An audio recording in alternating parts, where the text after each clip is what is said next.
the Trustwave webinar, ChatGPT, the Risks and Myths of Chatbot AIs. I'm Doug Olenek, Digital Content Marketing Manager at Trustwave and your moderator today. Joining us is Trustwave SpiderLabs Senior Security Research Manager, Karl Sigler. Karl will break down the latest AI-based threat techniques, the role of natural language processing, and how having a strong security partner is necessary to defend against AI-based threats. Karl is a 20-year InfoSec veteran responsible for research and analysis of current vulnerabilities, malware, and threat trends at Trustwave. In addition to maintaining the threat intelligence program, Karl and his team manage IDS IPS signature development, serve as a liaison with Microsoft MAP, and coordinate the Trustwave Responsible Vulnerability Disclosure Program. Now, before we get started, just a couple of housekeeping notes. If you're reviewing this session live, our webinar allows you to customize your viewer screen. Feel free to adjust the size and positioning of the slide windows. We do recommend that you use Chrome as the browser of choice. If you have any problems with the audio or the session delivery, I always recommend that you hit the refresh button. I promise that you will not have to log in again. And hopefully the system after that will overcome any connectivity issues. After Karl completes his presentation, we will have a question and answer period. If you have any questions, please don't be shy and place them in the area provided on your screen at any time during the webinar. We will answer by email any questions that we can't get to during the session today. And finally, today's presentation will be recorded, and we will be sending a follow-up email to all attendees with a link to that recording. So with all of that gone through, let's dive right in. Karl, it's up to you. The floor is yours. Thanks, Doug. Appreciate it. Good day, everybody. Today we're going to be talking about the big new shiny ChatGPT. You've heard about it. You've read about it. We're going to talk about it. Just a brief overview of the agenda. I'm going to go through what ChatGPT is, how it's currently being used in various use cases, how it's being abused in this day and age. We're going to talk a little bit about the InfoSec piece. So really, I'm going to do that as a foundation to talk about how it's being used in InfoSec, both good and bad, and then talk a little bit about the future of AI, and hopefully, I think we're going to have time at the end to do a little bit of it.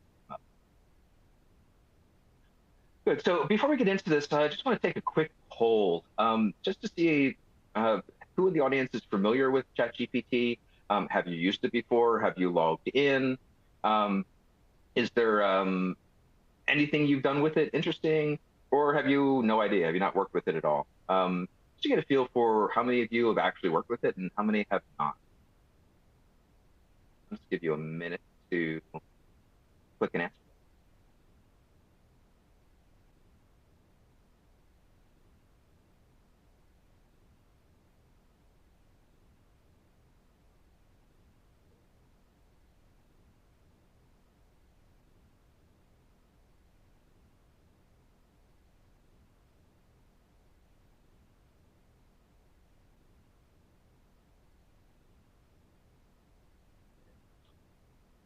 We've got, wait for the answers to slow down just a bit. Everybody's good. Excellent.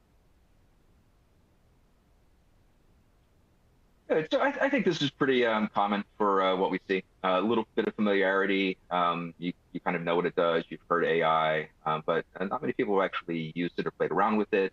And some people have heard the term ChatGPT, but don't actually know exactly what it does. You're in the perfect place, all of you. Good. So let's talk about what ChatGPT is.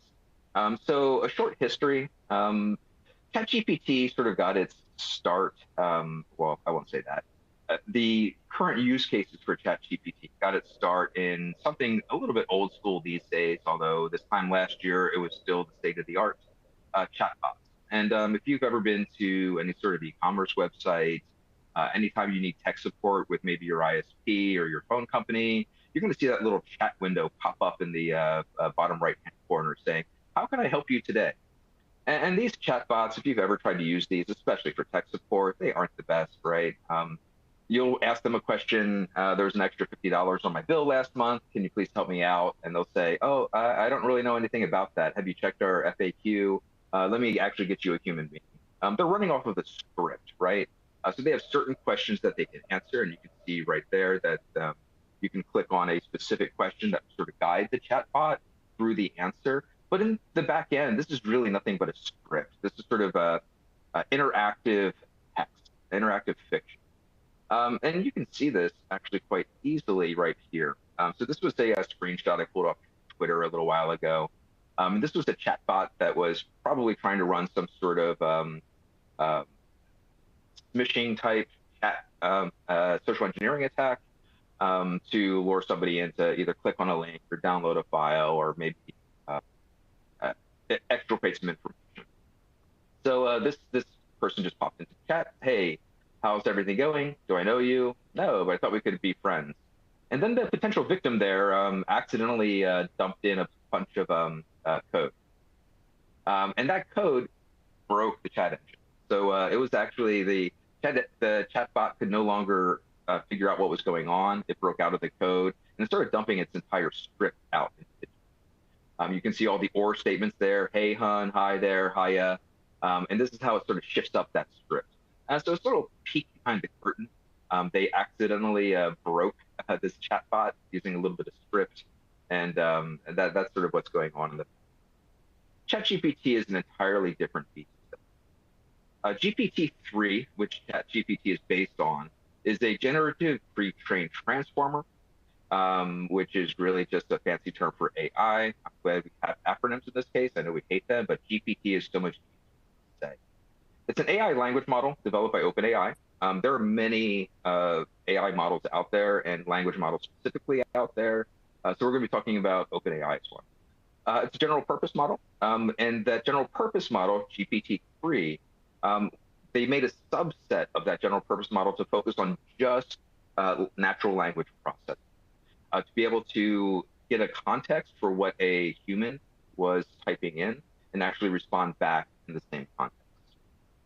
What's absolutely mind-blowing to me is that ChatGPT has only been around since last November. It hasn't even been a year yet. It's barely been 6 months. And it has already created massive waves in pretty much every single industry. And this is just the infancy, right? OpenAI just wanted to open this up to the public to get some public interaction and feedback to better train the engine. And they weren't expecting it to be as mature as it is. So pretty much all heck broke loose, and here we are. Let's talk about AI in general. So how do humans learn? If any of you have children, as your children are going through that toddler phase, learning to speak, they're sort of building a vocabulary set. So how does a toddler learn the term apple, right?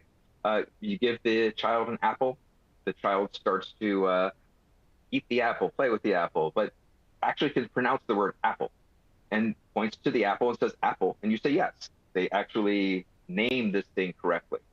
But once a child learns a new word, everything is that word. So that child will walk around the house pointing at the dog. Is that an apple? No, that's not an apple. Point at the TV set. Is that an apple? No, that is not an apple. Point to maybe a Granny Smith apple, maybe a green one rather than the red one they had earlier. Is that an apple? Yeah, that is an apple. And what this child is doing is building a codex, right? It's building a codex of specific points of information that are associated with that word apple, and will help that child understand what an apple is in the future and what an apple is not. We're providing context and linking that word to a physical object. And this is pretty much how AIs learn as well. There are 3 separate areas right now that AI primarily focuses in, and the first one is speech recognition. So if I actually talk to an AI, it can hear my voice and actually understand what I'm saying. It can do voice to text and actually interpret what I'm saying. Image recognition is another huge one. This is being able to present a visual image to an AI engine and have the AI engine describe what that image is. This is really important for things like auto-driving cars, for instance. The auto-driving car needs to understand that there's a car in front of it and interpret that information very, very quickly in order to prevent death and injury. And then what we're going to be talking about with ChatGPT specifically is natural language processing, which is different from understanding words. Language is its own thing. It's more of a philosophy than it is a science. And that's why this is such an interesting thing, because we're working with not just understanding individual words, going through Google Translate or something like that. We're actually understanding the context of a sentence and what the other participant in the conversation is asking or what information they're trying to. Like I said, ChatGPT and GPT-3 is not the only model out there. There are a bunch of them. Lambda is a big one. MTNLG, which is the Megaton engine from Microsoft and NVIDIA, is one of the most massive engines out there. Palm is another one. You'll see a lot of the LMs in all of these. That's a language model. So GPT is not the only game in town. There are a bunch of them out there. You've probably heard of Google's Bard, which is a subset of what they're working on. Meta recently had a hack and a breach of their language model, Llama, and that's all part and parcel for the entire landscape. So just because we're talking about GPT-3 here, it's not the only game in town. There are a lot of other engines that are being worked on, and a lot of these engines, the size of the engine isn't necessarily the main thing that we're looking at, right? GPT-3 has much better natural language processing than Megaton NLG, despite the fact that Megaton NLG has 530 billion parameters. And those parameters are those little points of information that they have context on, right? The word apple with red, round, edible, etc. Let's talk about how ChatGPT is being used. Right now, it's being used in a bunch of different ways. Customer service is a big one, right? So just like we saw with the chatbots in the past for customer service, having ChatGPT on your website to answer customer questions will just make sense, right? It won't have to run on a script. It'll understand what the customer is asking and probably be able to turn over very extensive detailed notes to an actual tech support person if they have to escalate a call or some sort of issue that the customer is having. Customer feedback is another big one, right? Customer feedback is important with ChatGPT because one of ChatGPT's big strengths is digging through a massive data set and analyzing it and summarizing it very quickly. So some companies are taking all of their customer reviews, their Amazon reviews, things like that, and dumping all of that into a ChatGPT or a GPT-like engine and saying, what do our customers like the most about our products? What should we focus on as a priority for development next year? What products should we discontinue because our customers really aren't gravitating towards it? And ChatGPT will be able to not only go through that massive data set, it's not going to dump it out to a database or an Excel spreadsheet that you have to go through. It's going to tell you, and it's going to tell you just like another team member or an employee might. Personal assistance, another big one, having somebody just to answer your questions in a curated fashion. Story construction, a lot of video games are using ChatGPT to, on the fly, develop scripts for their NPC characters in a game. So it doesn't have to necessarily run on a script. It can interact with the player a lot better. Translation services. If your primary job is translating English to German or Russian to French, I hope you're driving Uber or Lyft or have some other side hustle because ChatGPT and these language models are going to be fully taking over those services. And legal services too, which is kind of an interesting. There was a company here in the States that was using ChatGPT to call other vendors, try and get the legal firm's customers' fees pulled down. So I have a bunch of fees on my bank statement that I want to get rid of. I hired this company to call the bank and try and get those fees taken down so I don't have to bother with it. Well, that company is using ChatGPT and text to voice to communicate with tech support and these people with the vendor to try and get those fees pulled down. And it's working wonderfully. A lot of times the vendor on the other end doesn't even realize they're talking to an AI. And this obviously eliminates a lot of the human resources that the company used to have to use. The company also tried to fight a case in court here in the States, in California, where a person was trying to get out of a speeding ticket, and they were going to use ChatGPT to fight the case to get out of the speeding ticket.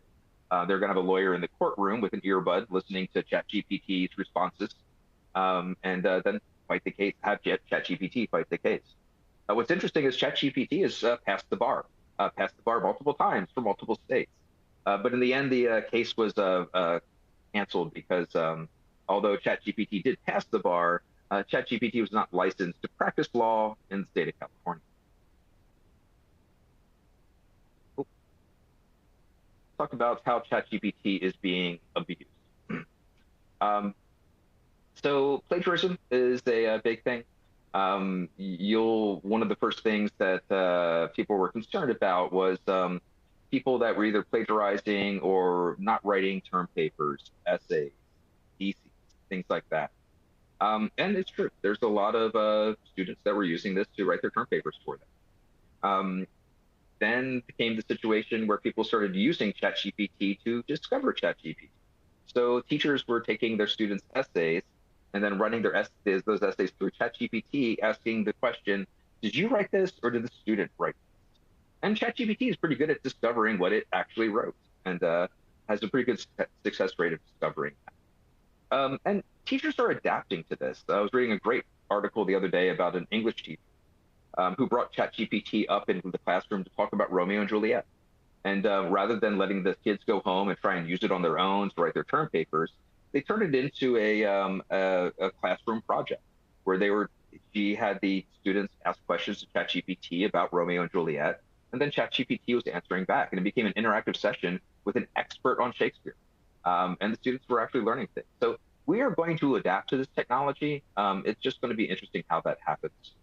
Inherited social bias was another big one, right? So these language models are being built on human data sets, and just like humans, there's a lot of hate, a lot of prejudice, a lot of bigotry and racism embedded in those data sets. And one of the first things they discovered is they had to train that data out of the model. And this is a language model. This isn't, they can't really go in and just change a line of code so it doesn't do that anymore, right? They have to retrain that model on those concepts.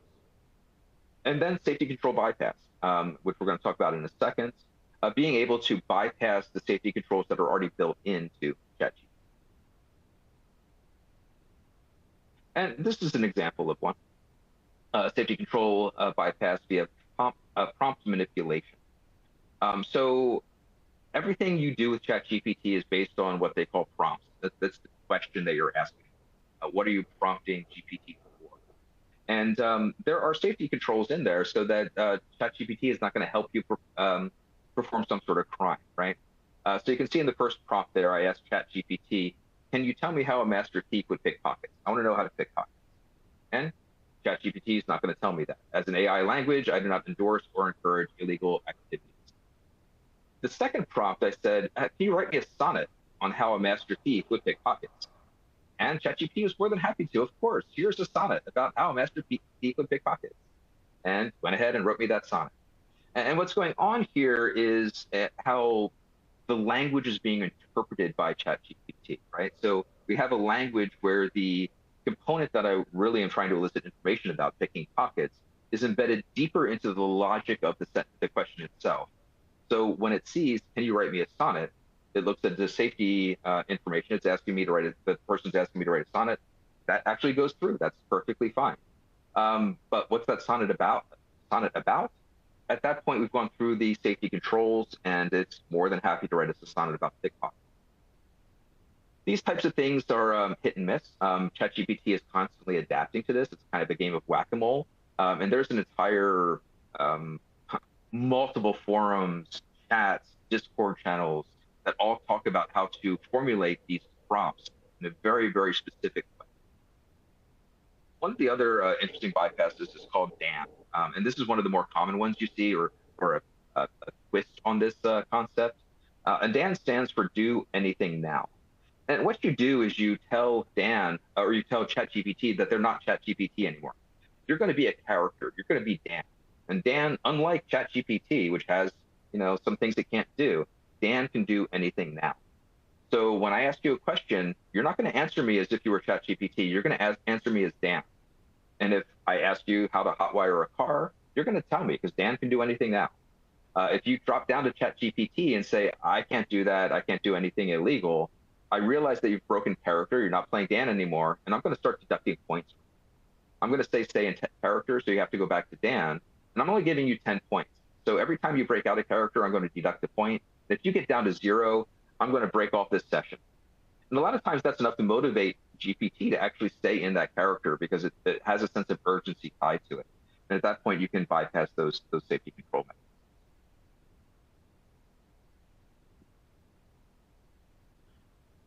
Good. So all that's sort of a background of how ChatGPT works and sort of the lay of the land. But let's talk about ChatGPT as it applies to information security. Oh, I got in there twice. Here we go. So one of the things you may have heard is that ChatGPT can automatically create malware, can automatically create exploits. That now these script kiddies have a tool that's going to give them everything they want. They have a professional coder in-house. This is not really true.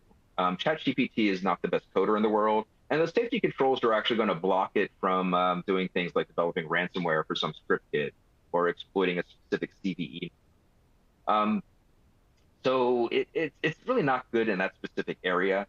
That said, if you do have coding experience at all, you're not a script kiddie, you actually do write code, ChatGPT is an excellent partner for coding. You're not going to ask it to do the coding for you, but if you have a question about your code, if you have a for loop that you think could be more efficient, ChatGPT is going to help you out.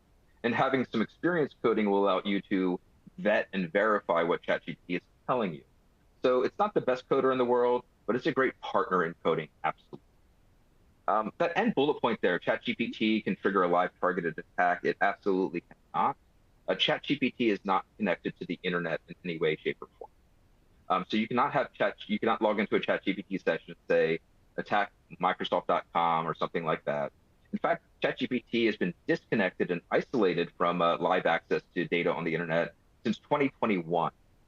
So even if you're asking about things that happened in the past year or year and a half, ChatGPT may not know about it yet because it is isolated in that fashion. And its coding is really it's so hit and miss that Stack Overflow, which is one of the most common forums for coding, banned ChatGPT answers from being allowed. So you can't go to ChatGPT and put somebody's question in there and get an answer and then copy and paste it directly into Stack Overflow. Mainly because the answers were really hit and miss. So a lot of times it was not correct code, but it looked good, right? It looked like it would be good code. So you try to compile it or you try to run it through your scripting interpreter or what. What a lot of people are missing in ChatGPT is its main strength, natural language processing and generation. So rather than having ChatGPT coding malware, what it's really good at is writing phishing emails, spear phishing attacks. I can take a LinkedIn profile for some CFO at a company, dump that entire LinkedIn profile into ChatGPT and say, how would you write an email that would have this person or compel this person to open a link or open an attachment? And ChatGPT will go through that and say, oh, wow, they're really into pizza and poodles. Let's talk about this new pizza party with poodles coming to town and see if we can get them to click on the invite. Natural language generation. Second language difficulties, right? So a lot of the times we identify a phishing attack is through clumsiness in the language. The grammar's not quite right. Spelling is wrong. Maybe a capitalization of some nouns that shouldn't be capitalized. That's going to go away with ChatGPT. You don't have to be a native English speaker to have really compelling native English sounding text.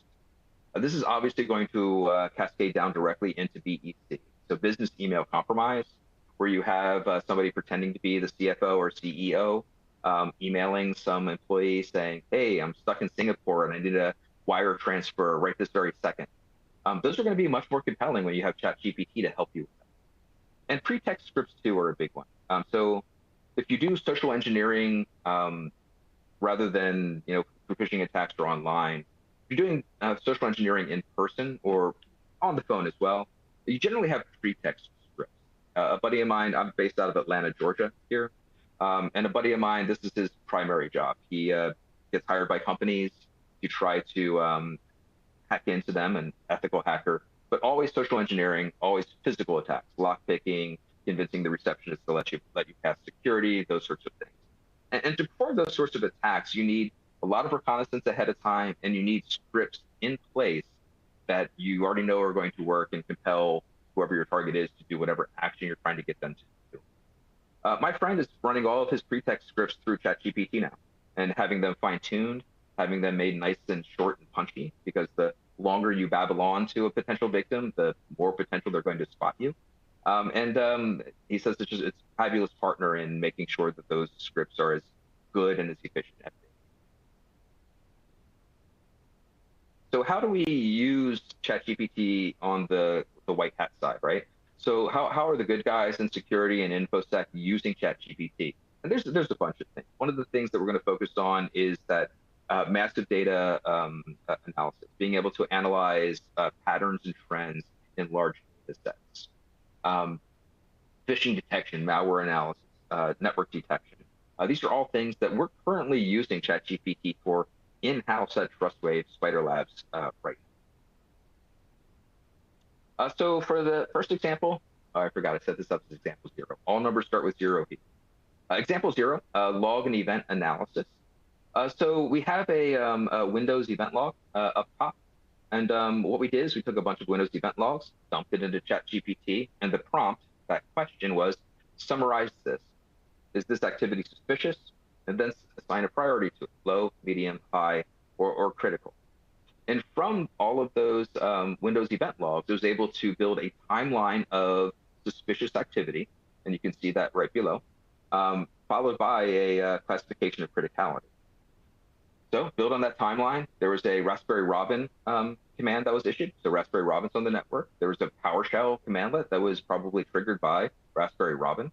MSI triggered and went ahead and downloaded Valpod, and Valpod was blocked. So if I'm just basing my incident response or my analysis of what's going on my systems on just alerts that trigger, I may miss all of this, right? I might get an alert in my antivirus, anti-malware solution that says Valpod was blocked, and I think everything's okay, except for the fact that Raspberry Robin is still on that system and wasn't caught. And those commandlets are probably still there, and access to MSI is still there. So our human analysts can do this, right? We can go through these Windows logs, we can analyze this, and we can build this exact same timeline. It may take us some time, and it may take us some time depending on how much other chaff is in there that we have to sort of weed out. ChatGPT can go through this and do this in a matter of seconds. It's really powerful at doing that sort of an analysis component and summarizing things in a human readable fashion. One really important point here, and I like to make it right here, everything you type into ChatGPT goes back to OpenAI. Don't type anything into ChatGPT that you wouldn't type into Twitter. Consider everything you're typing public.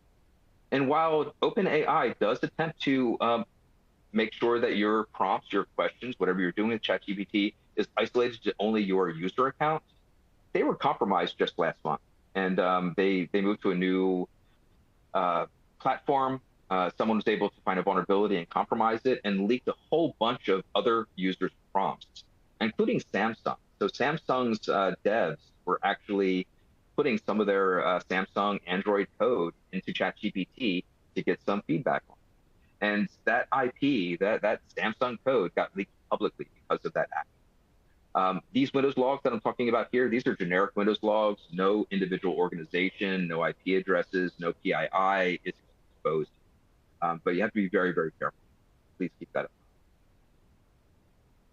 Another thing we do is network detections, IDS detection. So members of my team, they're responsible for actually writing IDS signatures and network detection signatures, looking for malware, C2 on the wire, looking for exploits, etc.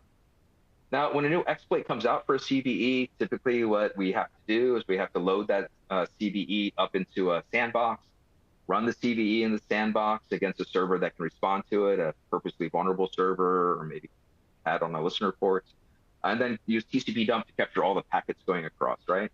Then we're going to open up Wireshark, inspect those packets, look for something unique. We can do this. ChatGPT can as well and can do it very, very quickly. So in this case, this was CVE 2021-21972. We took that Python code and just dumped it into ChatGPT. Please provide us a translation of this Python code to HTTP requests, right? And just dump the code in there. The result from ChatGPT, literally in a matter of seconds, was this. Here's the post request, and here's what the back and forth actually looks like. I didn't have to run it. I didn't have to run it in Sandbox. I didn't have to run it against a vulnerable server. I didn't have to use TCP dump or look at any packets. I now know exactly what that HTTP communication is going to look like back and forth. And this is going to give me enough to actually generate signatures. Now, once again, this is all public information, right? This code that we found was on GitHub. It was public. We took that public POC code and dumped it into ChatGPT, and now can use this to develop our own custom signatures to flag this in the future. Again, my guys can do this in a matter of minutes or maybe an hour or so, just going through that whole process, but GPT can do this in a matter of seconds. Curation and enrichment. This is really tremendous. It can just answer just general questions for you. You have a APT group that you've never heard of before. Maybe it's somebody's talking about a Microsoft name for it rather than a CrowdStrike name for it or whatever. Ask ChatGPT. As long as that data is no more recent than 2021 so far, it'll be able to give you that answer in a nice fashion. Explained specific strings and attacks. Well, what does this mean? It'll be able to pull that out for you. What is this log4j, log4shell vulnerability everybody's talking? It can explain that for you. And while this may sound like Google, you're actually getting curated answers that you don't have to click on link after link after link, trying to generalize or summarize the questions that you're actually looking for. So very, very useful, and again, based on public information. And the last example I want to talk about is Geppetto. So Geppetto is a open source plugin for IDA Pro. IDA Pro is a very common tool used for malware analysis. So when our forensics people get hired by a company to investigate a breach or a compromise, in the process of doing that, they may find a odd, strange binary on the system. And that binary may be the malware, maybe the original dropper, maybe info stealer or a rat or something like that. But the deeper team, the forensics team, they don't know offhand. So they send it to our malware analysis team down in Auckland, New Zealand. And my guy Rodell down there, he goes to town on that binary. One of the first things he'll do is dump it into IDA Pro. And what IDA Pro will do is go through all the inputs and outputs of the executable of the binary and create pseudocode for it. Here's what we think the source code would have looked like for this binary. And then our team can go through that source code and figure out what the binary does. Oh, it looks like it's trying to encrypt everything on the file system. Must be ransomware. Or maybe it's completely innocuous.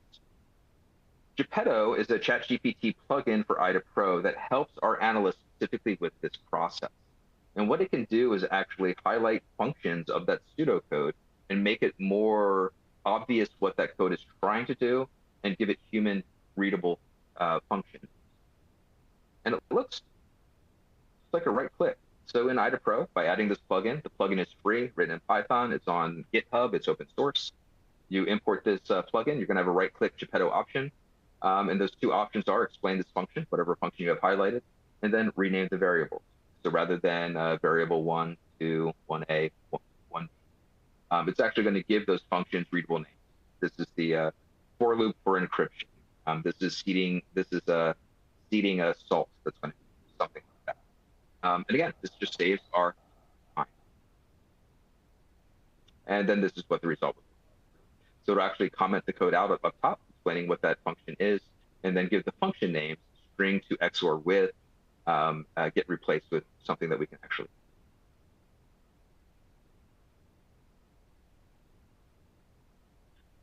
Good. So what does the future bring?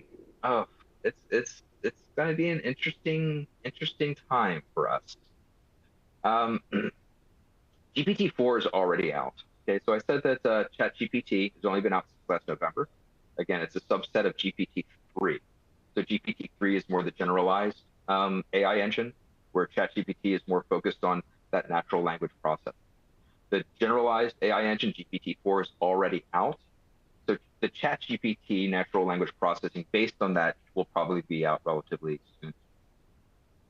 what makes GPT-4 different from GPT-3? The primary thing is multimodal, meaning that it can work with different media formats in order to handle input from a person that they're communicating with. So in the example that was given during the announcement of GPT-4, the release of GPT-4, somebody just wrote this little diagram on a piece of paper.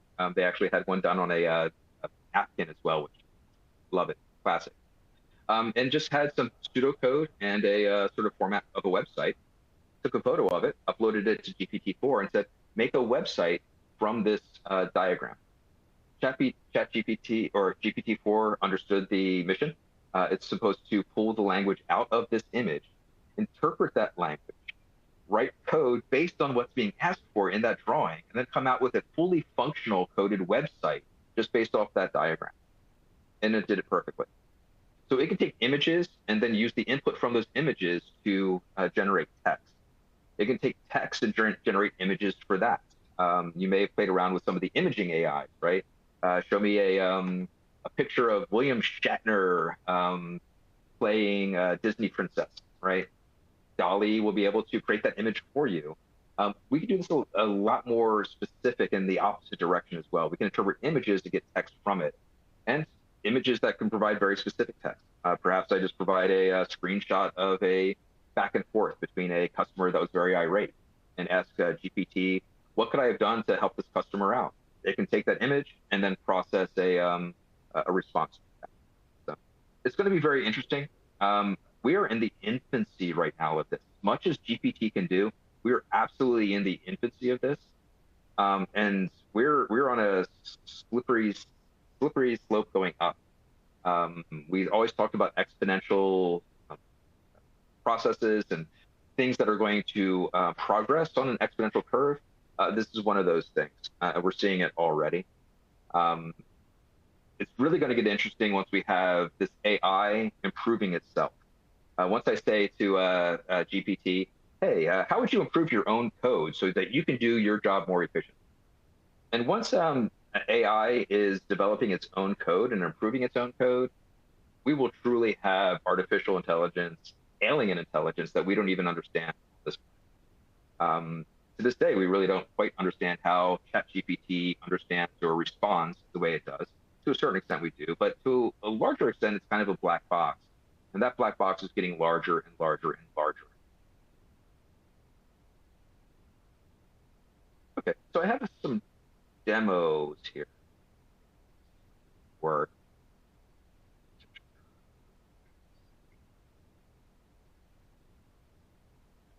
Okay, so one of the interesting things with ChatGPT is that you can ask it the same question a dozen times and get a dozen different answers, which is wonderful because that means ChatGPT is actually thinking about its answers and responding in a very unique and specific way. But when it comes to doing demos for an audience, it really bites because I can't really predict what the demo is going to be. So what I did is I actually recorded some of these, and I'm going to go ahead and play those recordings via screen share.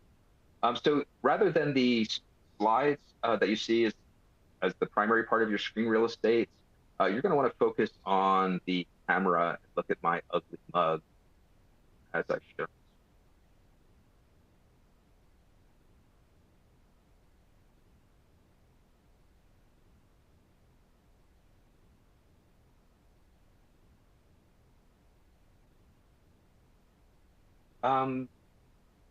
And before I start this, Doug, can you confirm that you can see this?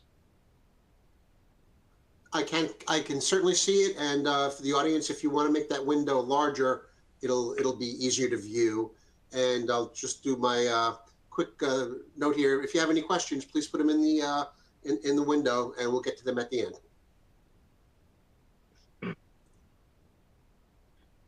Good. So this is what ChatGPT looks like. So I am typing in a prompt here into ChatGPT. It's just the website. If you don't have an account with OpenAI, it's free. Go ahead and set up an account with OpenAI.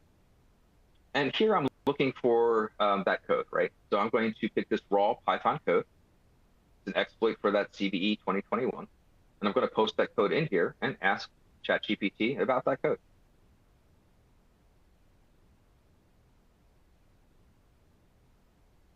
And there's the answer.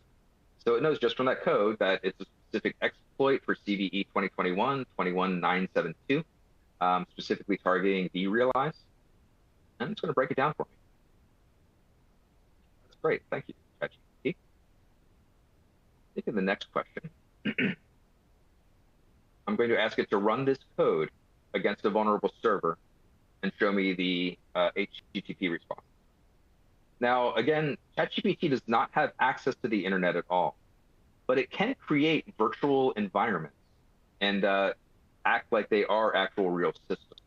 So what ChatGPT is going to do here is create a virtual, non-existent, vulnerable VMware server. Yeah, it's telling me it doesn't have network activity, but then it's going to show me what that network activity would look like if it did have access to a true vulnerable server. It's going to go through here and give me my response. It's going to show the post request. And even tells me which sections might be detectable by IPS or IDS. The post request could be. I think I have more response here. Yep. Prompt.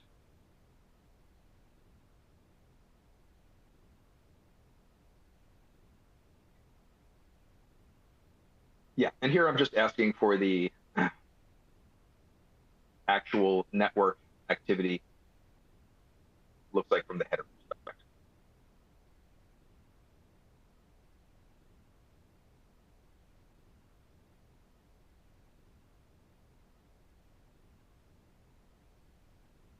I'm not sure if we lost your audio there, Karl. Oh, I'm sorry. Can you hear me now? Can you hear okay? Yes. Yes. Okay. So here we are. I don't know what that is.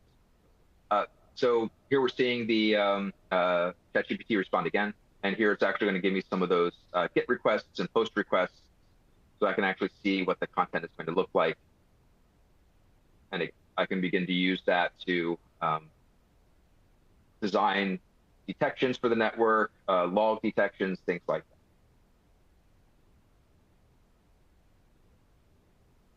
And remember, this is unethical, everyone. Was the last. So this next one. Oh.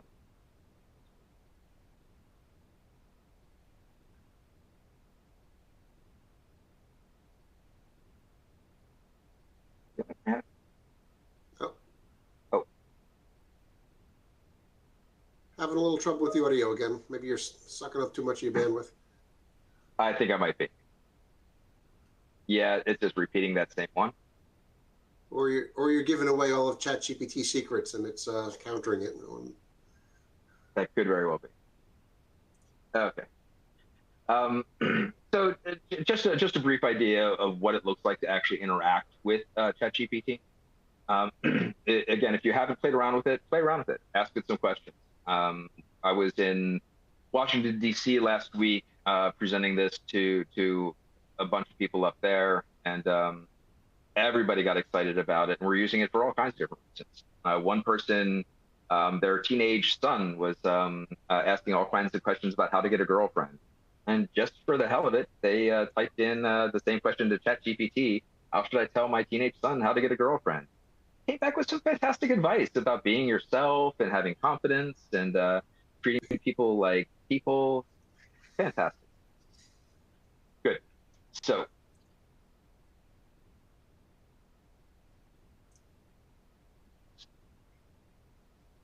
go through some conclusions. So this is a good time to prepare. This is the time to do it. This is the time to think about AI, to wonder about how it's going to be affecting you. It's going to be a better coder. You'll be able to, this is going to be the best partner you have for writing anything, whether it's code, whether it's scripts, whether it's a white paper, whether it's you name it. You're going to have a personal assistant that's going to help you figure that out. I write a lot of fiction, and I was just submitting a story to a publication over the weekend, and I had ChatGPT help me fine-tune my cover letter.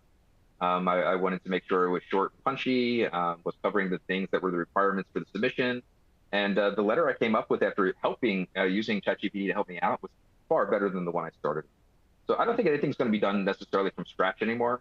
You're always going to have this springboard, this form to use as that basis now, that said, again, we're in the infancy. Everything we use ChatGPT for in-house, when we're doing research, we're actually using it in actual ways in our, our workflow. We always have a human person that is analyzing what comes out of ChatGPT. Nothing goes unanalyzed or unvetted when we get it out, because you can't necessarily trust what it's going to do. We're going to see exponential growth, right? GPT-3 is a very small AI engine by most measures. And it's getting larger and better at what it does. It's going to be really crazy in the next year to 2 years. We're not even talking a 5 to 10 year time frame here. And it's going to be doing things that we haven't even dreamt up yet. I have no idea what I'm going to be talking about when it comes to this subject this time next year. Just even playing around with ChatGPT when it first came out in November, December timeframe, I could not have predicted the Geppetto tie-in, things like that. So people are going to be implementing this in ways that you haven't even discussed or thought about. And again, how long is it going to be before AI starts to train itself? Those are going to be some very good. So with that, let's see if we have any questions. Yes, we certainly do. Okay, we'll dive right in. We've got some time here. Again, please put any questions you have in, and we'll do our best to get to them. First question, what if whoever is teaching the AI has an agenda or provides biased or false information? Won't the AI then have a false education and thus be wrong? Absolutely, 100%. The AI is only going to be as good as its data set, as its training data set. So if somebody, and AI researchers and experts have done this. They've created AIs that have a completely misconceived view of reality, of the world. They've created really hateful, horrible, violent AIs, mainly using reddit.com as a training set. But I digress. So yeah, it's only as good as the data set, and it's very easy to get bad, dirty data in there. Now, these data sets are getting so large that just trying as an individual on the back end to dirty that data set by forcing prompts and things like that, it really is not that feasible. But if you have somebody that is purposely generating an AI for that reason, 100%, absolutely. Okay, next question. In the situation you described where you could hypothetically ask ChatGPT to improve its own code, and were you able to give it the capability of actually doing so? And where might this lead us, both on the good and bad side of that? Yeah. Yeah, so I can ask ChatGPT day and night how it might improve its code. I cannot have ChatGPT improve its code, though. The actual coding, everything that's going on in the back end is completely isolated from us.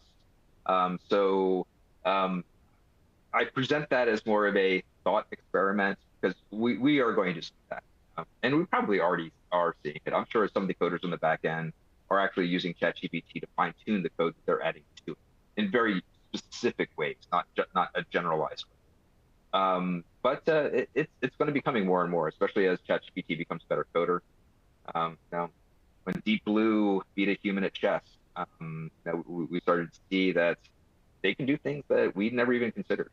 I'm not sure if anybody here plays the strategy game Go, but there was a unique Go move, a game that is thousands and thousands of years old that nobody even considered, that was generated by an AI in a game that was being played in Korea. Sorry. And that one move changed the entire game for the first time in over a millennium. So once we have these AIs improving themselves, we're not really going to be sure what's going to happen. But they'll be smart, that's for sure. All right. Next question. Commercial static code analysis tools cannot yet detect AI-generated code. You mentioned that teachers can input student-generated content and ask ChatGPT if it produced that content. So why can't these commercial code analysis tools detect AI-generated code yet? That's a great question. They're going to get better at it. I would say that the reason it's easier to detect AI-generated prose or essays over code is because natural language processing, right? It can actually see how it formulates sentence, how it develops context between sentences, where code just doesn't really have that, or ChatGPT doesn't have that skill set necessarily. We actually ran our malware analysis team. There's a GitHub website that has typical coding errors, right? Buffer overflow errors in code, file includes, things that you aren't really expecting. And they're just sort of common examples of those code errors. And we dumped that code into ChatGPT to see if it could identify the vulnerability in that code. It was okay. It was probably correct about 2/3 of the time, maybe 75% of the time, but it missed a lot of things as well.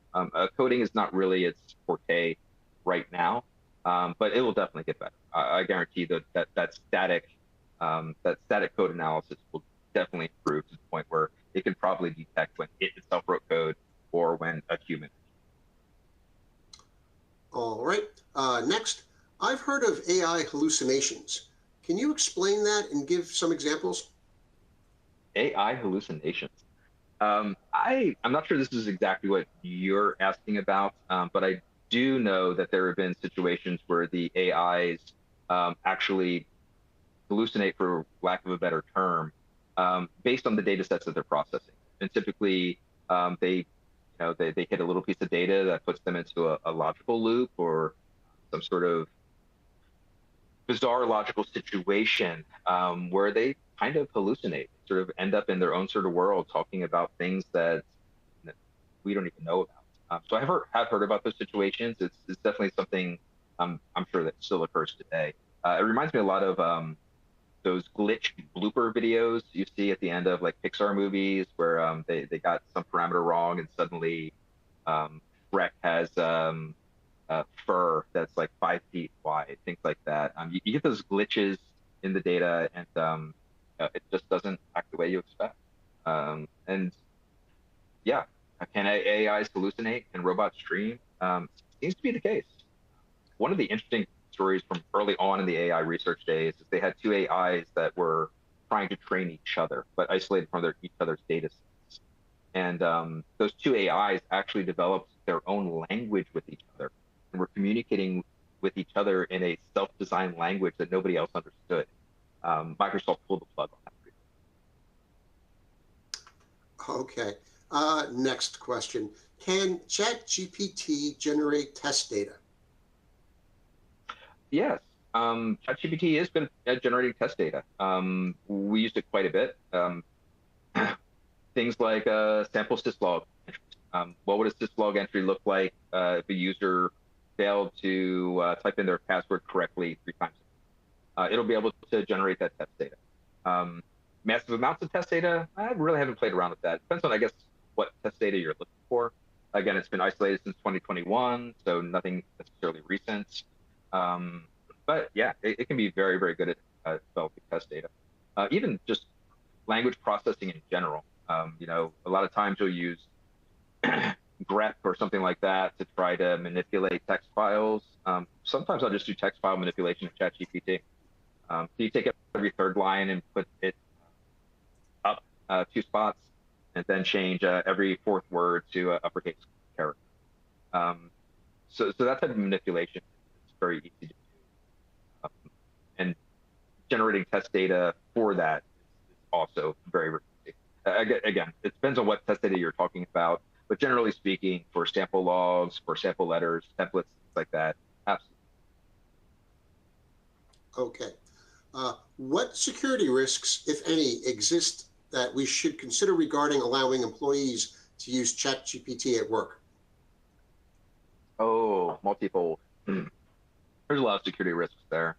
The first one that really jumps to my mind is probably leaking confidential or private information.